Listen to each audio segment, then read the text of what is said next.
Top story tonight, a community struggling to process an unthinkable tragedy. Authorities say a 34-year-old woman caused the deaths of her young children before setting a vehicle on fire with them inside. Tonight, KENS 5's Mike Jimenez reports on the outpouring of support as the community comes together to grieve and heal. There is now a growing memorial here at the site where police made the grisly discovery. And as the community mourns the tragedy, many are asking, how could this happen? I keep thinking, like, why, God, not why? Nicole de la Rosa sat with her two daughters in front of a growing memorial Saturday afternoon. She reflected on the tragedy that unfolded Friday morning. I was heartbroken.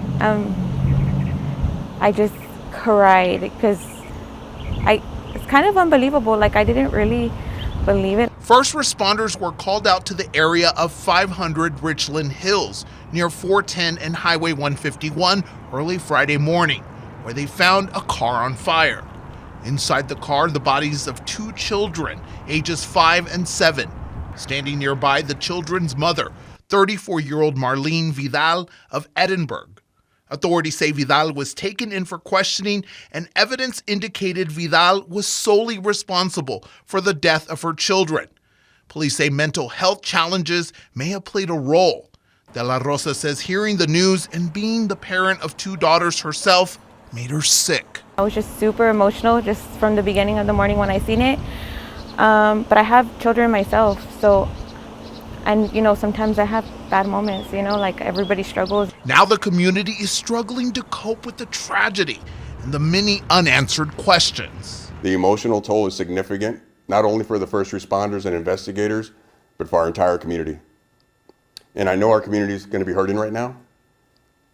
Everyone's going to want to know why something like this happened. And unfortunately, the why is sometimes the hardest question to answer. Saturday, many like De La Rosa stopped by the memorial to leave gifts like teddy bears and flowers and pay their respects to the family during their difficult time. Just my condolences again, and babies won't be forgotten. And I hope that, it brings awareness to our city that sometimes we need help and sometimes we don't ask for help. Vidal now faces capital murder and arson charges. She's in jail with bonds totaling $2.1 million. Now Sunday, Pastor Jimmy Robles with Last Chance Ministries will host a community vigil here at the site at 6 p.m.